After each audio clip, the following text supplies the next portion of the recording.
Oi, pessoal, boa tarde, boa tarde. Todo mundo boa tarde, né? Gravando no período da tarde fica assim. Mas oi para todo mundo no geral. Vamos para a nossa segunda aula. Na segunda aula, vamos continuar dentro da temática da farmacocinética, só que agora falando de absorção, só que agora eu quero falar de alguns tipos de absorção e já entrar, então, naquelas particularidades que vou falar de ionização de medicamento, vamos falar de outros fatores também que colaboram aí para uma boa absorção de medicamentos. Vamos lá? Vamos com tudo, que tem muita coisa boa para a gente estudar. Então, vamos lá. Já passando aqui para o segundo slide. Nesse segundo slide, o que eu quero pontuar aqui de forma bem bacana? Vamos falar sobre difusão passiva, que é um dos mecanismos um dos mais comuns que nós temos para absorção de medicamento. Só que, claro, mesmo sendo o mecanismo mais comum para absorção de medicamento, a gente precisa entender que dentro da difusão passiva, eu preciso compreender o que é um gradiente de concentração, como que essa absorção passiva ela acontece com fármacos mais hidrossolúveis e quando acontece isso com fármacos mais lipossolúveis. Lembrando uma coisa muito, mas muito importante.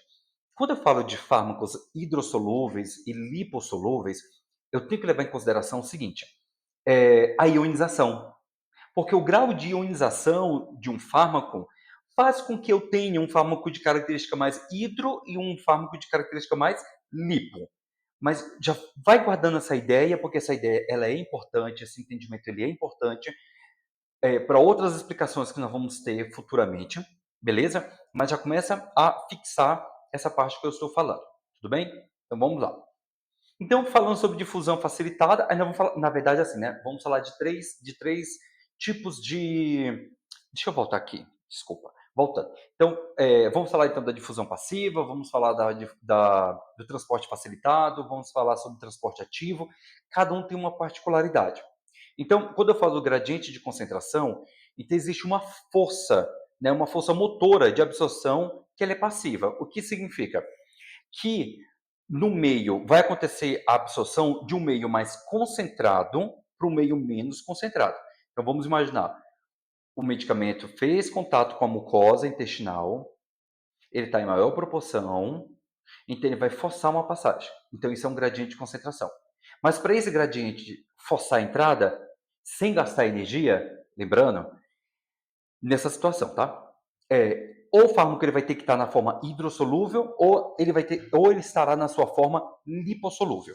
Claro que quando eu tenho na forma lipossolúvel, eu tenho uma penetrabilidade, eu tenho uma absorção muito mais rápida. Então, guarda aí mais esse entendimento também, que vai ser importante para a gente, beleza? Então, vamos lá, agora passando para o próximo. Vem agora a questão da difusão facilitada. Para a difusão facilitada, eu já preciso ter um transportador. Mais à frente eu vou falar bastante sobre isso e fica bem mais claro também quando eu entro nessas particularidades, tá bom?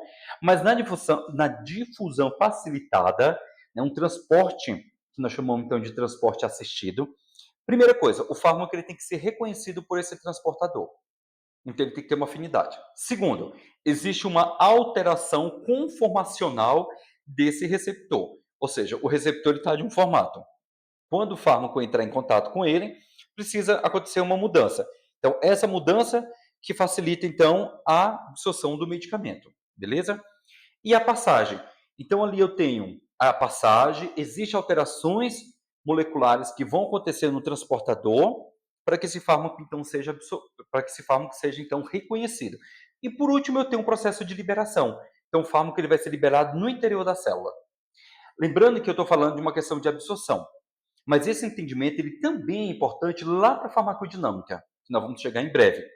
Então, o entendimento para a farmacodinâmica de liberação dentro de uma célula também vai ser importante, beleza?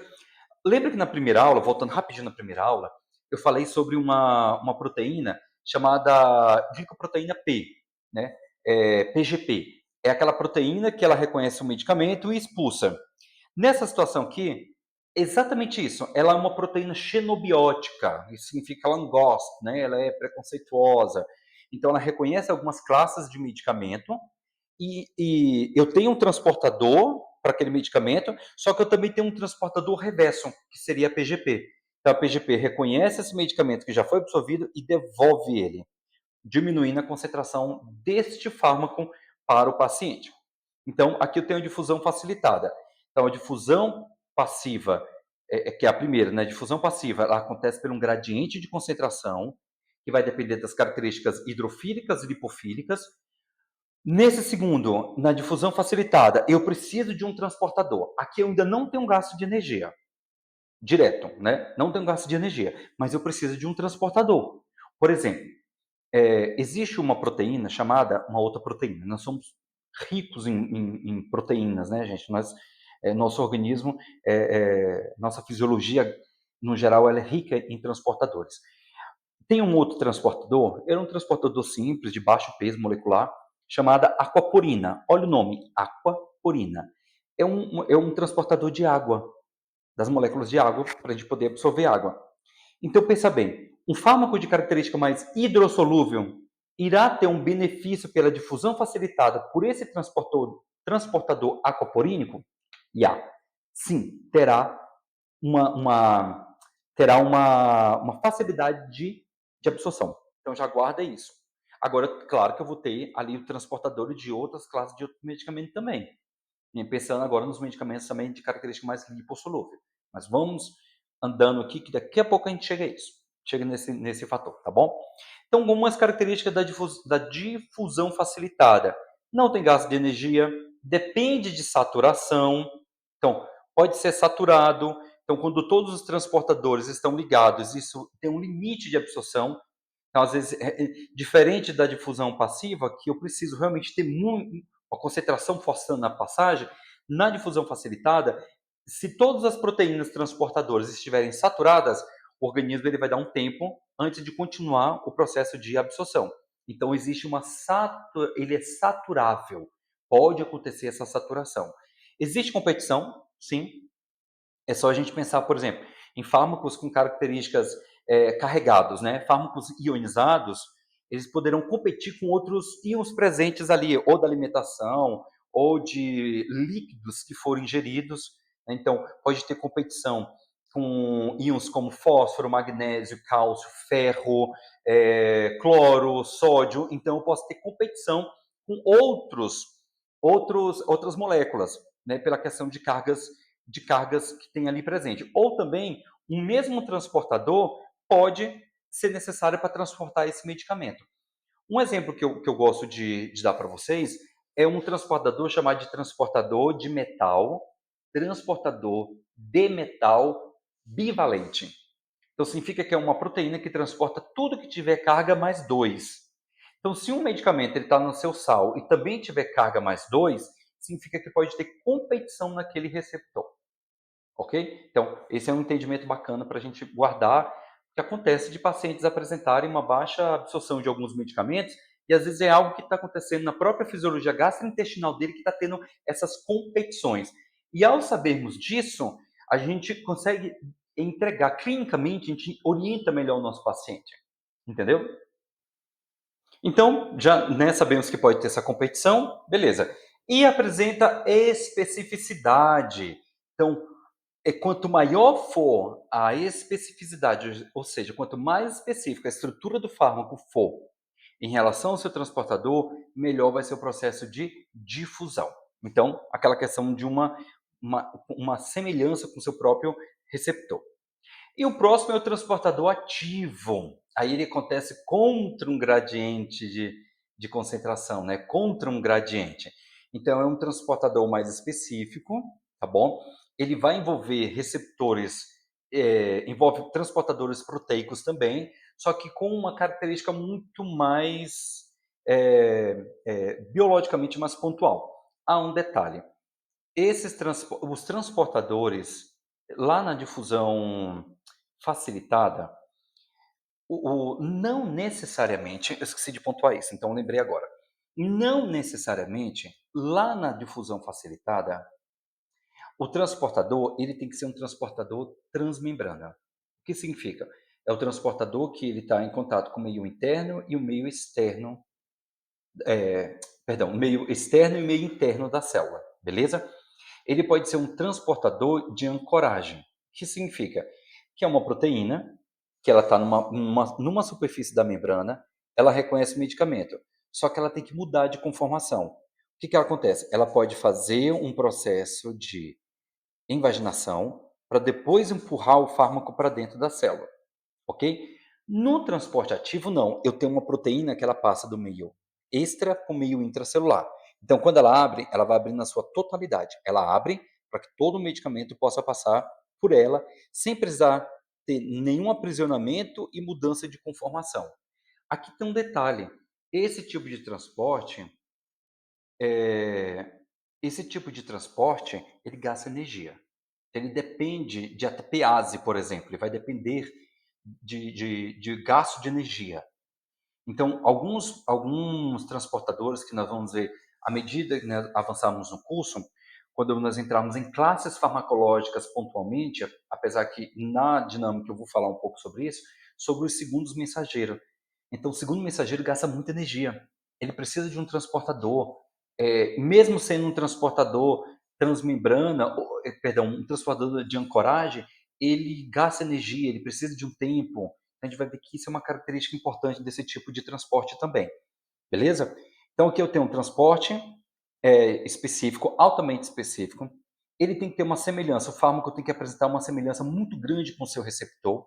Então qualquer variação genética, pega aí, ó, qualquer variabilidade genética que o paciente venha a apresentar, isso pode contribuir diretamente para uma baixa absorção de medicamento. Então, isso é importante lembrarmos.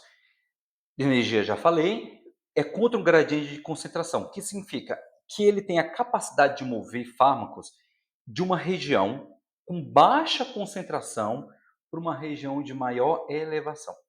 Então, por exemplo, né, mesmo que eu tenha ali uma concentração pequena desse medicamento, que eu não preciso saturar, que eu não preciso forçar a entrada em pequenas concentrações, o fato dele ter um transportador altamente especializado vai ajudar no seu processo de transporte.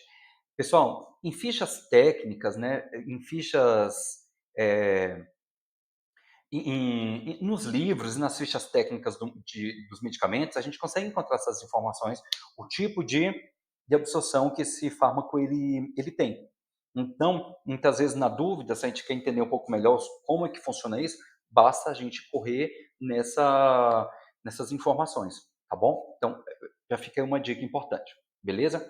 Aqui outras características que eu já falei, seletividade, pode também, né, é um processo que pode ser saturável também, que vai depender do limite dos transportadores para ser absorvido. Pode ter inibição competitiva também, né, pode ser inibido por outras substâncias que vão utilizar o mesmo transportador ou cotransportador. Né? Então, às vezes, um mesmo fármaco, né, dois fármacos, na verdade, eles apresentam a mesma característica de transporte, eles precisam daquele transportador. Então, quando o paciente ele acaba usando concomitante os medicamentos, isso acontece, então, uma saturação desses receptores das proteínas e força, então, um ser absorvido e o outro não. Então, pode ter competição também. Nós vamos falar muito isso mas mais na farmacodinâmica, né, de agonistas e antagonistas competitivos. E como eu falei para vocês, gasta energia. Então, é um tipo de transporte que exige um gasto maior de energia pelas células para isso acontecer. Então, vamos lá.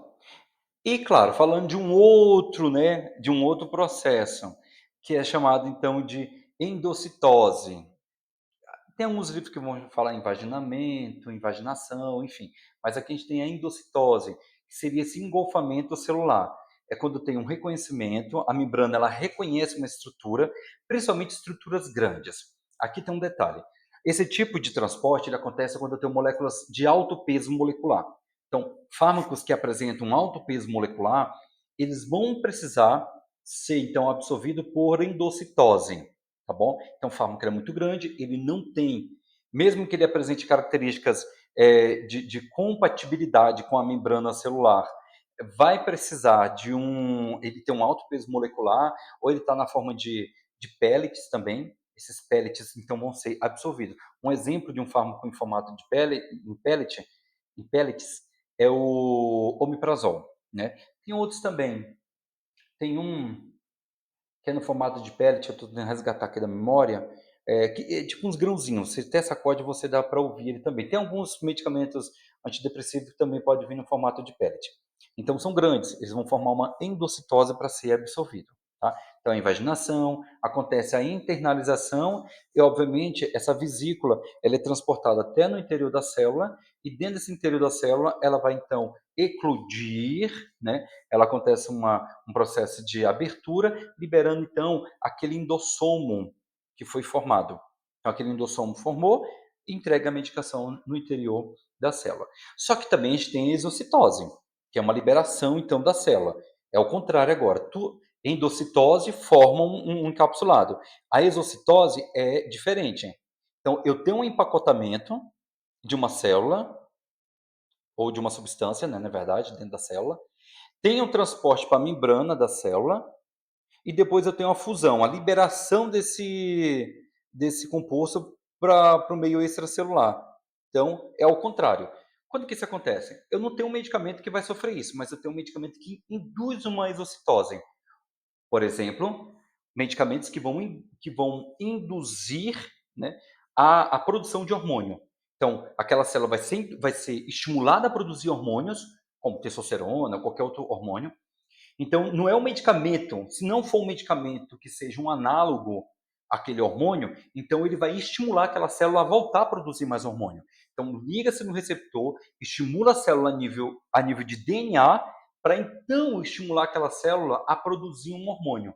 Esse hormônio é de característica, nós sabemos que os hormônios são de características neuropeptídicas, peptídicas, e ele vai ser empacotado dentro de uma vesícula e liberado para esse hormônio então ir para outras partes do corpo, ou fazer uma comunicação, né, que nós chamamos então de uma comunicação endócrina, de uma comunicação paráquina, de uma comunicação autócrina, né, paráquina quando faz com a célula vizinha, autócrina que ela mesma vai utilizar, vai estimular ela por essa substância, ou endócrina que produz uma região do corpo e enviada para outra. Então aqui eu tenho uma exocitose. Então eu não tenho um medicamento que vai ser empacotado dentro da célula e liberado, mas eu tenho um medicamento que vai estimular essa célula a produzir uma substância e liberar essa substância. Claro, se a gente pensar na PGP, voltando lá na PGP, se pensarmos, por exemplo, na PGP, a PGP é uma forma de exocitose, porque ela reconhece o medicamento, ela forma ali uma bomba de infusão reversa e expulsa esse medicamento. Não deixa de ser um processo de exocitose à glicoproteína P. Então, só para a gente ir guardando esse raciocínio é, fisiológico, né, e farmacológico também.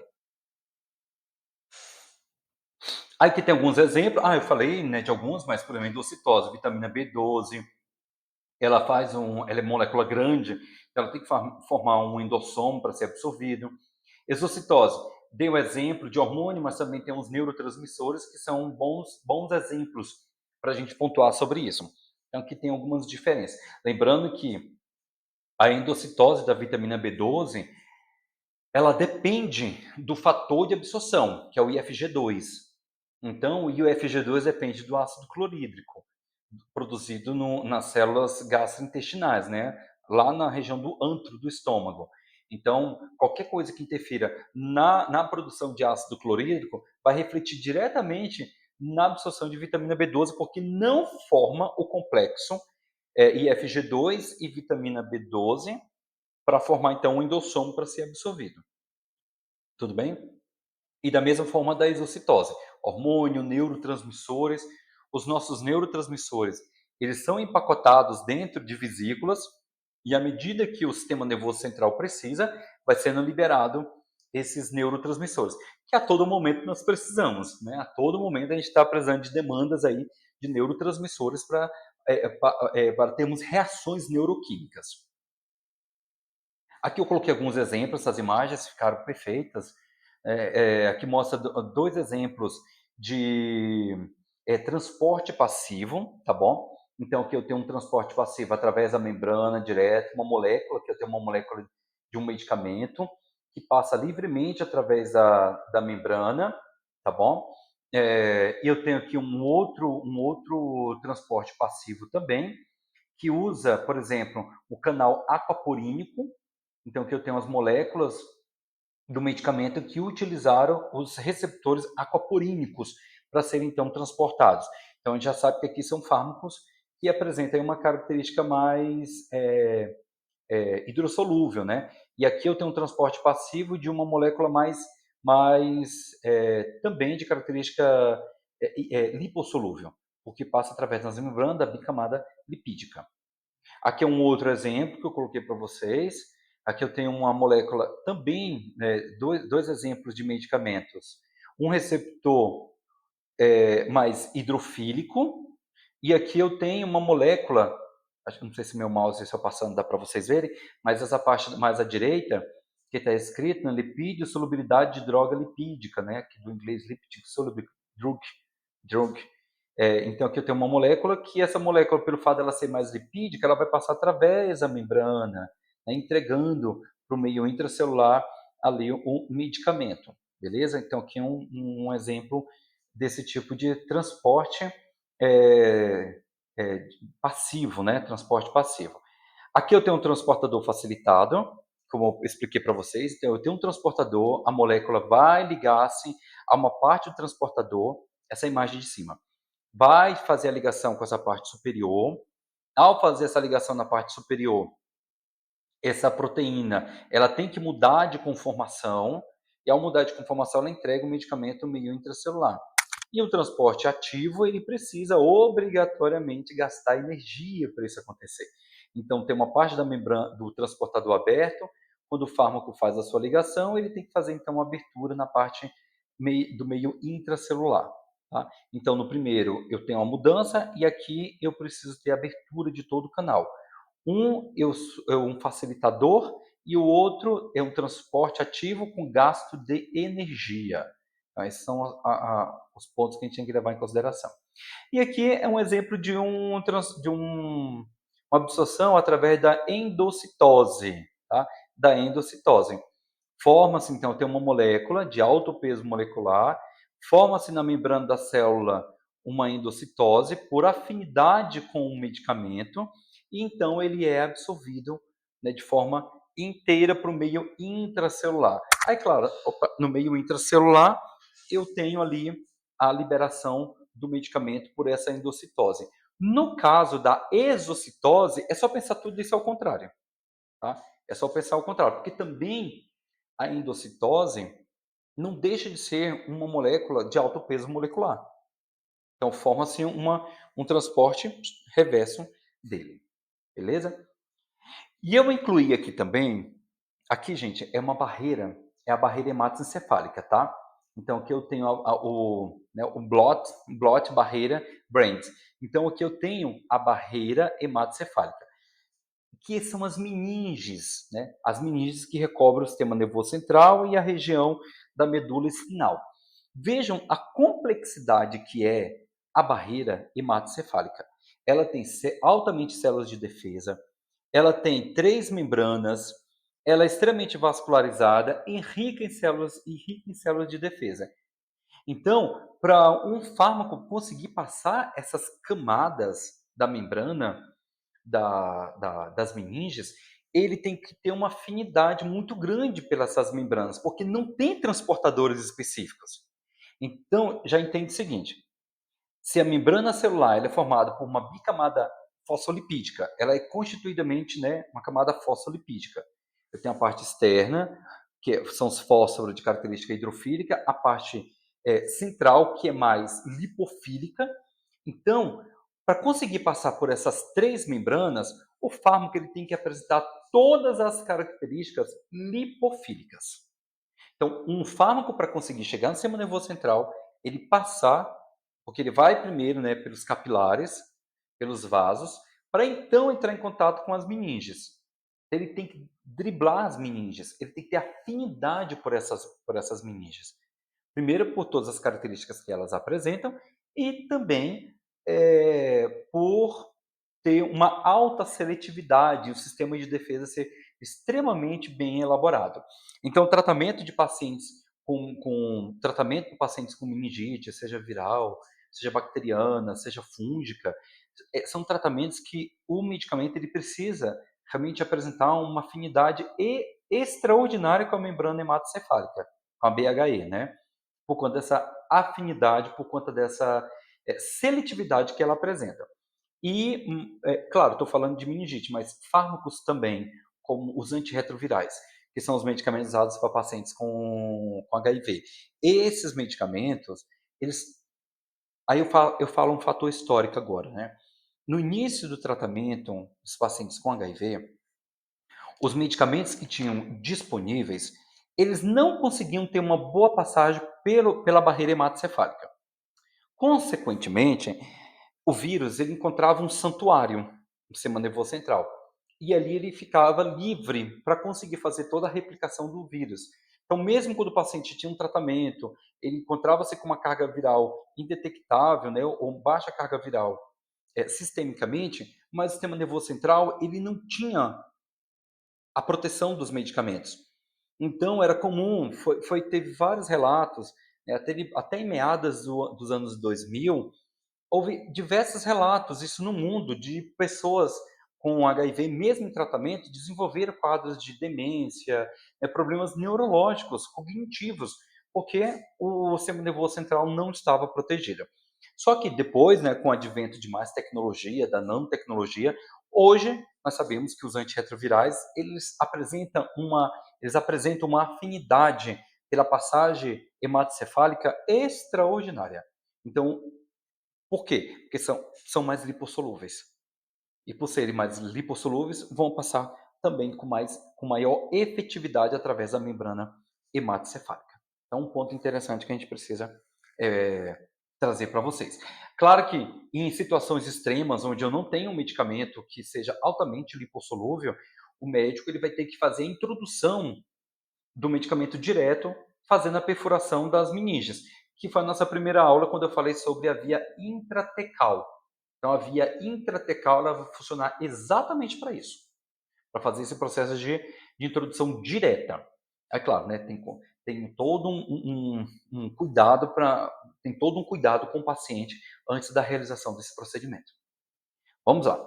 Agora vamos falar sobre ionização de medicamento. Aqui é um ponto fundamental para entendermos por que às vezes o paciente ele não tem uma boa absorção, por que eu não posso mudar as vias, né? Então é muito comum a gente encontrar as pessoas fazendo gambiarras nas vias de administração, achando que vai dar certo e às vezes não dá certo. Então vamos trazer esse entendimento que como profissionais do eixo saúde, né, promotores de saúde, farmacêuticos, realmente precisamos entender como que isso funciona de forma muito bem didática, ou para ensinarmos um paciente, ou até mesmo para compreendermos a nossa participação na terapia do paciente. Então, falando sobre o grau de fármacos ionizados e não ionizados, né, falar sobre alguns conceitos fundamentais, primeira coisa, a gente tem que entender que ionização e não ionização está relacionado com formas químicas do medicamento. Eu preciso ter um equilíbrio dinâmico. Então eu tenho que ter um equilíbrio entre formas ionizadas e não ionizadas, até mesmo para dar tempo de um processo de absorção, que isso depende muito do pH do meio, que fique claro. Então, falando de absorção de medicamento pela via gastrointestinal ou pela pele, dependerá muito e muito do pH do meio que esse fármaco está entrando em contato. Então, por exemplo, pH do estômago, pH do duodeno, pH do ilho, pH do seco, pH da porção final do intestino delgado, que ali já vai ser a região do ilho seco, né? Do seco, exatamente. Então depende dessas variáveis de pH. Às vezes o fármaco ele não tem nenhuma absorção no estômago, porque o pH não é favorável para ele. Mas ele começa a apresentar uma boa absorção a partir do duodeno, porque o pH já se encontra próximo daquilo que ele precisa. E isso tem o que nós chamamos de constante de dissociação ácida ou básica de um fármaco, que é o quê? Essa força de dissociação nós chamamos de pKa, que seria o pH do fármaco, vamos colocar assim. Que, de acordo com o pKa desse fármaco, eu vou ter já 50% de ionização ou 50% de não ionização. Claro que, a depender das características, vou de novo, a depender das características do pKa do fármaco e do pH do meio, eu não tenho só 50%, eu apresento uma concentração muito maior de absorção em 1000 moléculas, que a gente usa esse parâmetro de mil moléculas. Mas vamos guardar um entendimento, que isso é fundamental, que a gente aprende lá, né, no início ali da química, ou no ensino médio, ou até mesmo no início da faculdade, a gente já aprende esse conceito, que os nossos professores ensinam isso para a gente, né? E agora, como professor, repassando também isso. Aquela premissa da química: semelhante dissolve semelhante. Ok? Semelhante dissolve semelhante. O que isso quer dizer? Quer dizer o seguinte, que todos os fármacos que apresentarem pKa ácido, ou seja, de 7 até 0, terão melhor dissociação no meio ácido. Então, isso favorece a absorção. Então, fármacos que são de pKa ácido terão melhor absorção em meio ácido. Por quê? Eles estarão na sua forma não ionizada. Guardem isso. Quando ele está na forma não ionizada, melhora o processo de absorção. Quando está na forma ionizada, baixa a absorção. O contrário também é verdadeiro. Então, quando eu tenho fármacos de cara com pKa base, ou pKb, né? Os livros trazem para a gente o pKb. Quando ele apresenta uma constante de dissociação básica, de 7 a 14, né, acima de 7 a 14, significa que esse fármaco ele terá melhor processo de ionização, ou seja, ele ficará na forma não ionizada, vai melhorar o processo de absorção em meio base.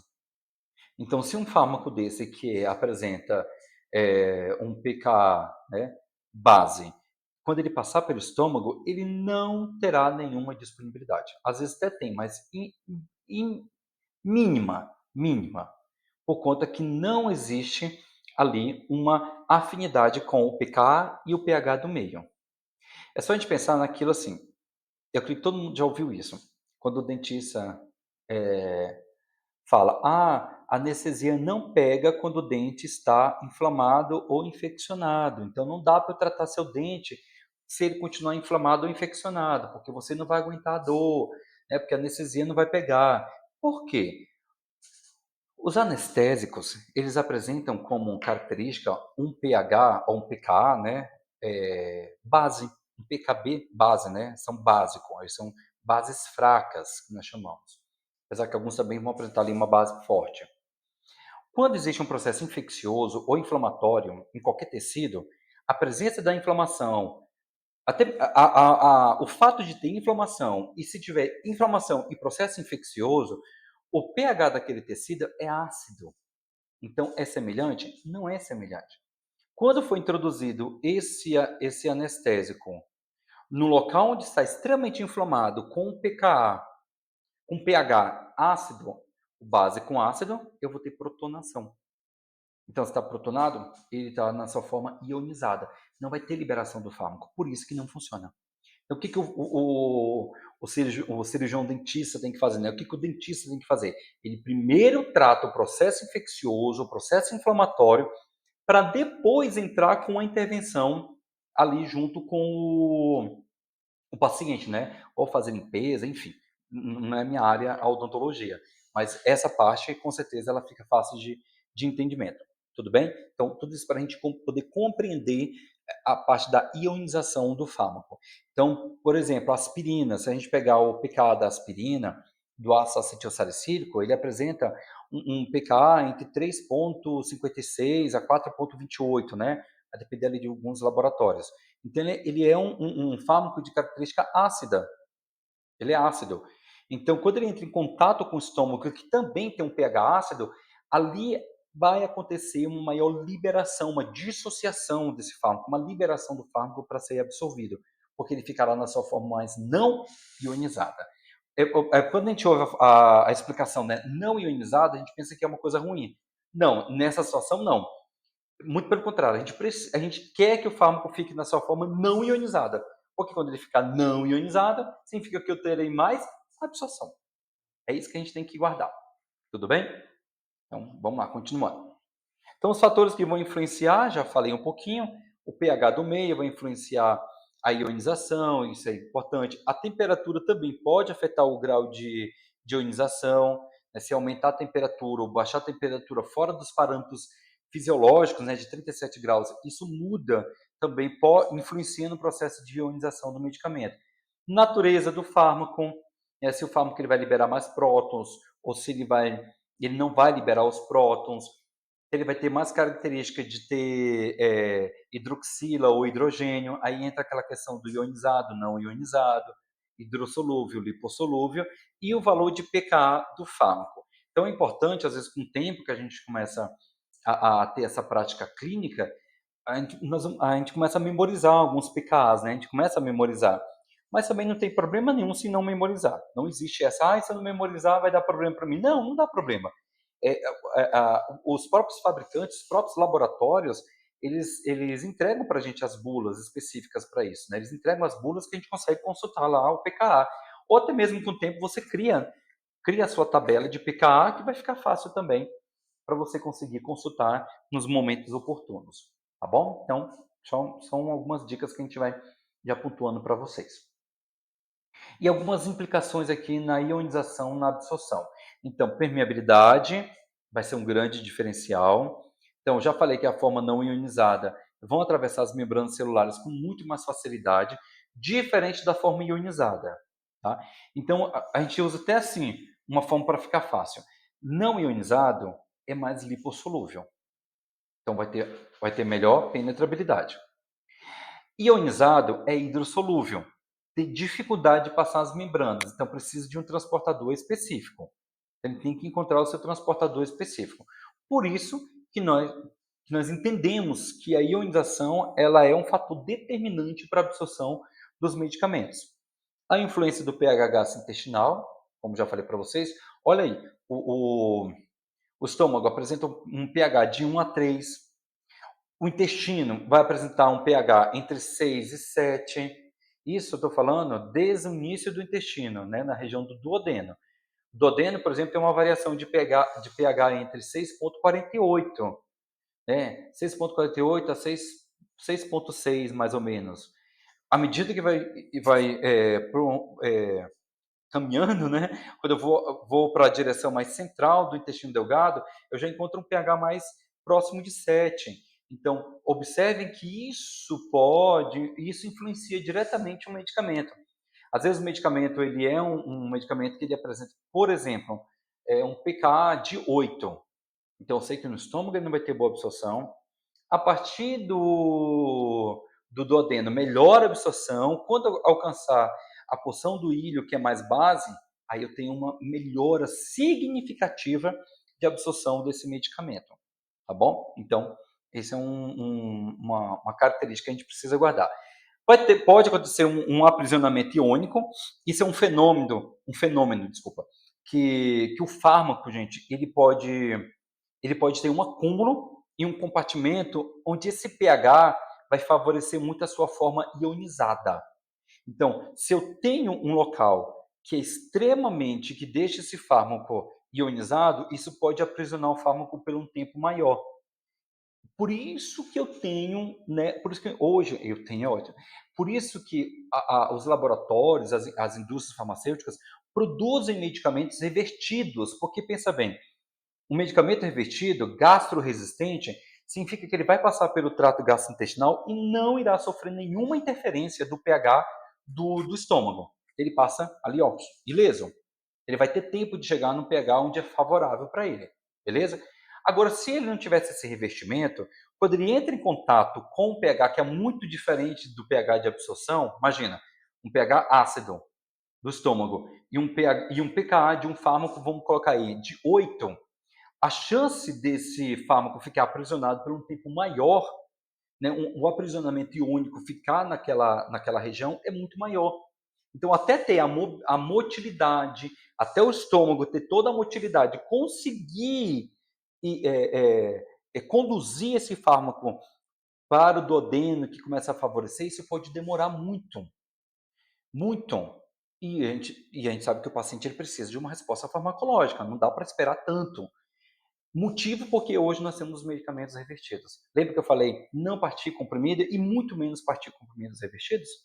Porque eu vou evitar o aprisionamento iônico dos medicamentos. Então é uma dica importante que a gente pontua aí para todo mundo, tá bom? Algumas implicações da ionização e a distribuição, né?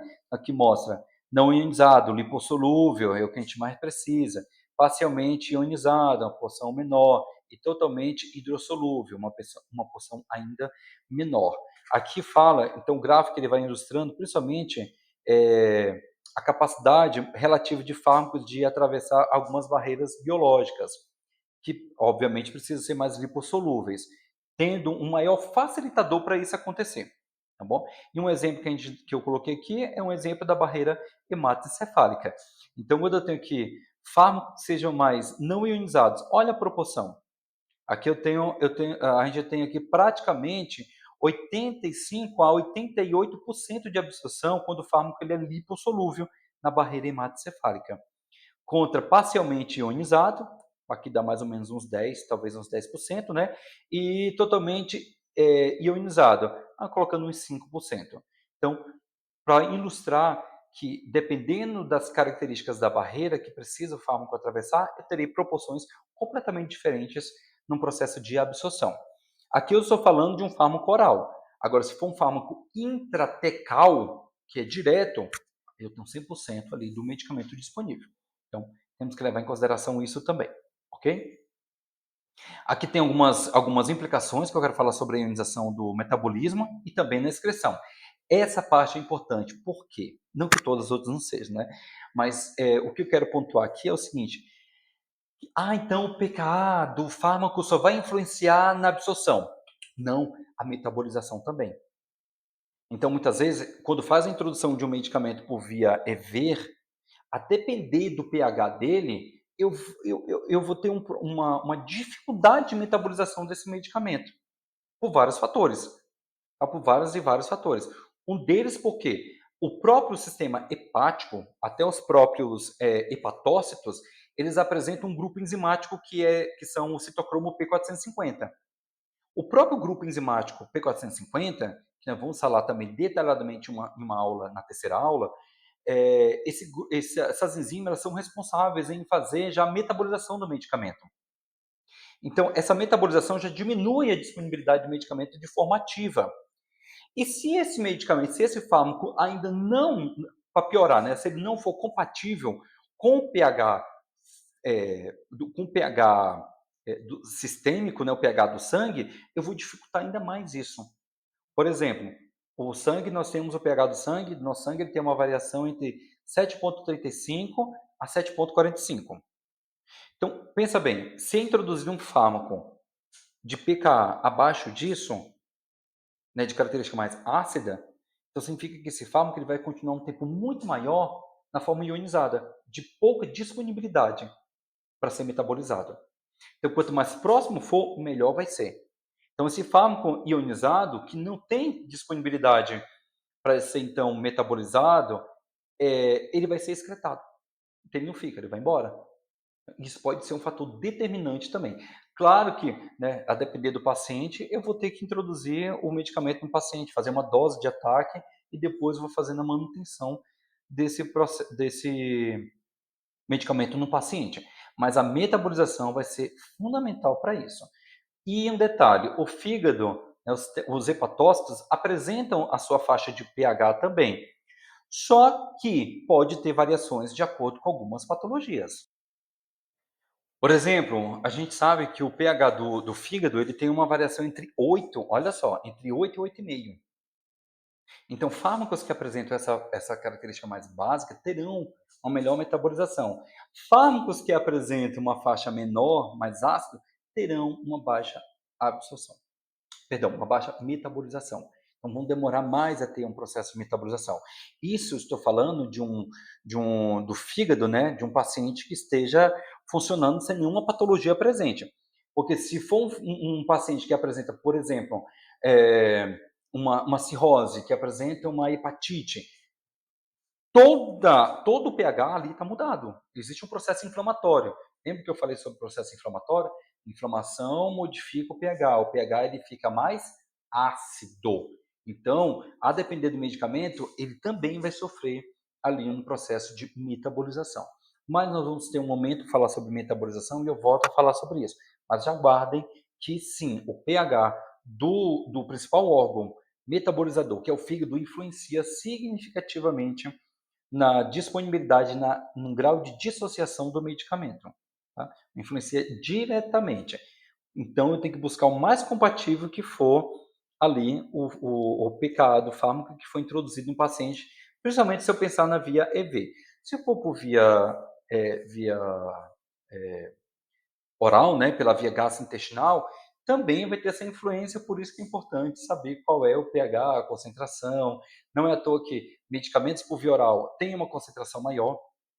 Quando uma via IV, às vezes eu preciso de 10 miligramas, no oral eu preciso de 100 miligramas, 150 miligramas, para eu ter um efeito farmacológico, contando com todas essas variáveis que eu posso então perder na metabolização. No processo excretor, aqui tem uma coisa, aqui tem um ponto importante. Na excreção, eu não tenho que ter semelhante com semelhante. Na excreção, eu tenho que ter o inverso. Tá? A gente sabe que o sistema excretor, o sistema renal, ele apresenta assim, um pH mais ácido. Então, pensa bem em medicamentos que tenham característica ácida. Semelhante com semelhante, dá certo. Então, se um fármaco ele é de característica pH ácido, toda vez que ele passar pelo o sistema renal por ser ácido, vai reabsorver. Ele tem reabsorção, ele não vai ter excreção.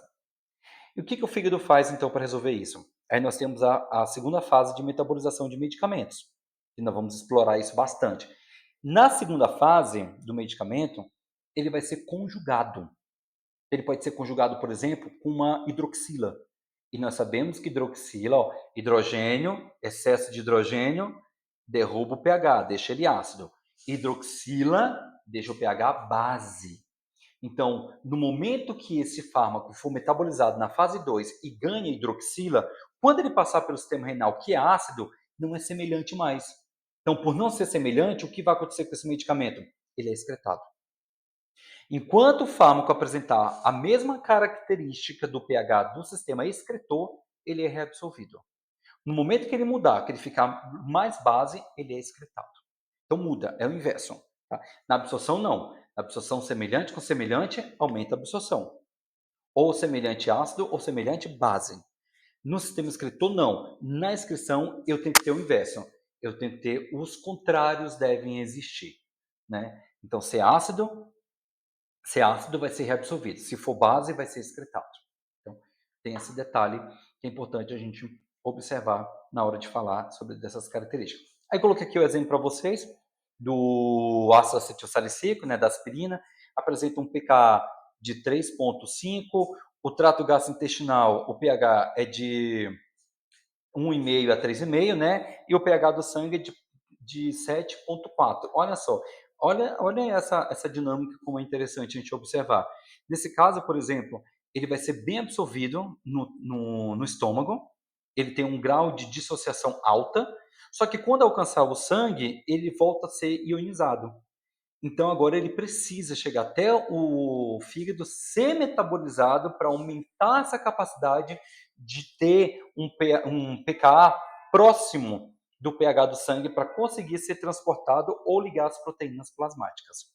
Então, na fase 1, nós vamos ter uma aula só sobre fase 1, vocês vão observar que as moléculas que são de metabolização, que são introduzidas no medicamento, é para favorecer esse medicamento ficar compatível para o seu transporte através do sangue ou de forma livre ou ligada às proteínas plasmáticas. Então, tudo é uma dinâmica e não é à toa que nós precisamos cuidar bem aí do nosso fígado, né? Cuidar bem do fígado para ele poder metabolizar o medicamento de forma correta.